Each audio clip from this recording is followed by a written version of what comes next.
Hi hello ನಮಸ್ತೆ, welcome to mister media. ಸ್ನೇಹಿತರೆ, ತಮಗೆಲ್ಲರಿಗೂ ಗಣೇಶ ಚತುರ್ಥಿಯ ಹಾರ್ದಿಕ ಶುಭಾಶಯಗಳು. ಇಲ್ಲಿ ಥಂಬ್ನೈಲ್ ನೋಡಿದರೆ ನಿಮ್ಗೆ ಅರ್ಥ ಆಗುತ್ತೆ ಈ ಗಣೇಶ ಚತುರ್ಥಿಯ ಹಿನ್ನೆಲೆ ಏನೇನು ಅಂತ.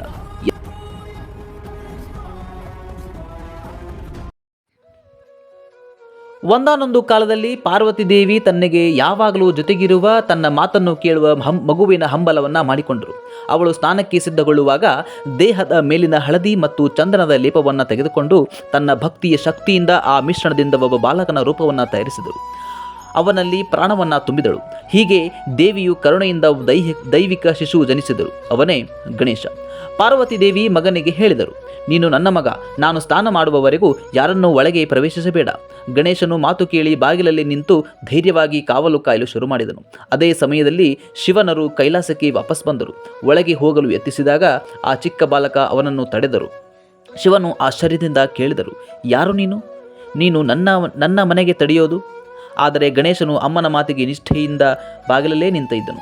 ನನ್ನ ತಾಯಿ ಆದೇಶಿಸಿದಾಳೆ, ಯಾರಿಗೂ ಒಳಗೆ ಬಿಡಲಾರೆ. ಶಿವಗಣನು ದೇವತೆಗಳು ಕೂಡ ಬಾಲಕನನ್ನು ಮನವೊಲಿಸಲು ಯತ್ನಿಸಿದರೂ ಗಣೇಶನು ತನ್ನ ತಾಯಿಯ ಮಾತನ್ನು ತಪ್ಪಲಿಲ್ಲ. ಕೊನೆಗೆ ಕ್ರೋಧಗೊಂಡ ಶಿವನು ತನ್ನ ತ್ರಿಶೂಲವನ್ನು ಎತ್ತಿ ಭೀಕರವಾಗಿ ಹೊಡೆದನು. ಆ ಘೋರ ಘಾತದಿಂದ ಬಾಲಕನ ತಲೆಯು ಬೀಳಿತು.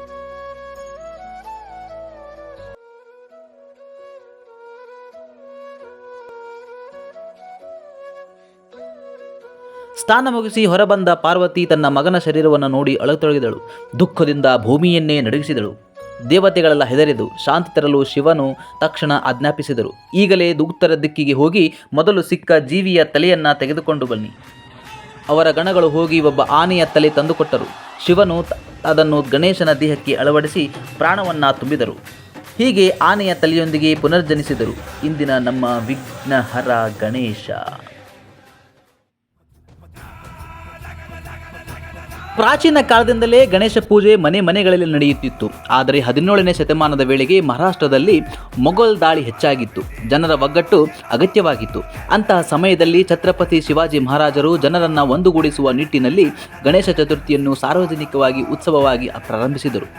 ಕೋಟೆಗಳಲ್ಲಿ, ಪಾಳೆಯಗಳಲ್ಲಿ, ಜನ ಸಮುದಾಯಗಳಲ್ಲಿ ಮಧ್ಯೆ ದೊಡ್ಡ ಮಟ್ಟದಲ್ಲಿ ಗಣಪತಿ ಪ್ರತಿಷ್ಠಾಪನೆ ಮಾಡಿ ಹಬ್ಬವನ್ನು ಆಚರಿಸಲು ಪ್ರಾರಂಭಿಸಿದರು.